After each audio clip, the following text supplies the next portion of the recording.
வணக்கம் நண்பர்களே. இந்த வீடியோவில் நாம இந்தியாவின் மிகவும் முக்கியமான மரமான வேப்பமரத்தைப் பற்றி முழுமையாக தெரிந்து கொள்ளப் போகிறோம்.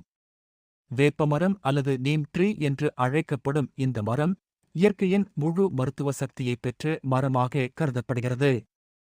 இது எப்போதும் பச்சையாக இருக்கும் எவர்கிரீன் மரம். அதிக வெப்பம், வறட்சி போன்ற அனைத்து சூழல்களிலும் வளரக்கூடிய அதிசய மரம்.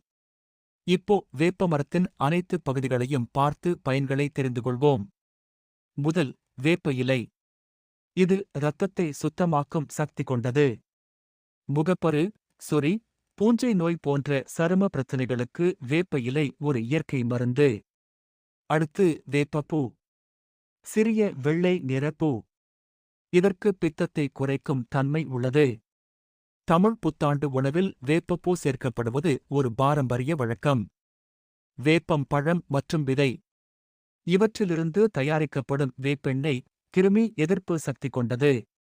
தோல் நோய்கள், தலைப்பொடுகு, கொசுக்கள் மற்றும் பூச்சிகளை விரட்டும் திறன் கொண்டது.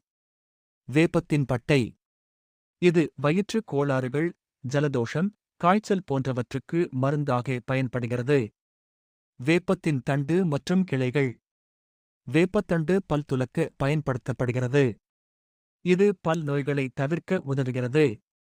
வேர் பகுதியும் மருத்துவ குணம் கொண்டது. இப்போ வேப்பத்தை வீட்டிலோ தோட்டத்திலோ எப்படி வளர்ப்பது என்று பார்ப்போம். வேப்பம் விதையை மண்ணில் விதைத்தால் 10 முதல் 15 நாட்களிலே முளைக்கும். முதல் 2 மாதம் மட்டும் தண்ணீர் தேவை. அதற்குப் பிறகு பெரிய பராமரிப்பு தேவையில்லை.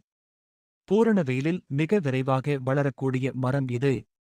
வேப்ப மரத்தின் பயன்கள் மருத்துவம் மட்டுமல்ல, வீட்டில் கொசு வரும் இடங்களில் வேப்ப இலை எரித்தால் கொசுக்கள் தூரமாகும்.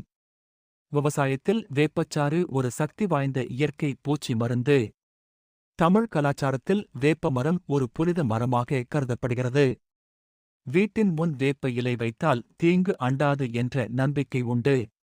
முடிவாக சொல்ல வேண்டுமென்றால், வேப்பமரம் என்பது மனித வாழ்க்கைக்கும் இயற்கைக்கும் ஆரோக்கியத்திற்கும் அத்தியாவசியமான ஒரு அற்புத மரமாகும்.